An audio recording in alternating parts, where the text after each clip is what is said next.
ரத்தம் குறையுது. ரத்தம் குறையும் போது உடம்பு ஊதிக்கிட்டே போகும். சரிங்களா? கண் எரிச்சல், தலைவலி, தலபாரம், மயக்கம், முடிஞ்ச வரைக்கும் டயர்டு. எப்போ பார்த்தாலும் ஓஞ்சு உட்கார சொல்லும். கால் கடுக்கடுன்னு வலது கால் வலிக்கும். ஓகே, முகம் வந்து கருத்துக்கிட்டே வரும். தூங்கி எந்திரிச்சா மூஞ்சி பொத பொதன்னு வரும். ரைட் சைடில் ஃபுல்லாக வீக்கம், நெஞ்சுக்கு ஏறி நிற்கிது. இதுக்கு என்ன காரணம் அப்படின்னா, தினமுமே லேட் நைட் தூக்கம், லேட் நைட் ஃபுட்டு. எப்போவுமே லேட்டாக 9 மணிக்கு மேலே சாப்பிட்ற உணவு அன்னன்னைக்கு ரத்தமாவோ கொலஸ்ட்ராலவோ மாறாது. கெட்ட கொலஸ்ட்ராலாக மாறி லிவரை சுற்றி ஃபேட்டாக உட்காந்துரும்.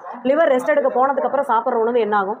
ஃபேட்டாக மாதிரி உள்ளே உட்காந்துரும். ஓகேங்களா? அதுதான் கம்ப்ளைண்ட். இப்படி ஒரு 2-3 வருஷ அளவுலேயே கொஞ்சம் கொஞ்சமாக ஃபேட் சேர்ந்து இந்த மாதிரி ரைட் சைடில் வீக்கமாக வந்து நிற்கிது. நடந்தால் கெசுன்னு மூச்சு வாங்கும். முட்டிக்கால் வலி, முழங்கால் வலி, கெண்டைக்கால் குறக்குழி பிடிக்குது. வாயில் சில டைம் எச்சு ஊறி வருது, கசக்குது. கண் எரிச்சல், தலைவலி, தலபாரம், மயக்கம், முடிஞ்ச வரைக்கும் டயர்டு. எப்போ பார்த்தாலும் ஓஞ்சு உட்கார சொல்லும். கால் கடுக்கடுன்னு வலது கால் வலிக்கும். ஓகேங்களா? அந்த கொலுசு போடுற இடம் பாதை எரிச்சல் சில டைமில் வரும்.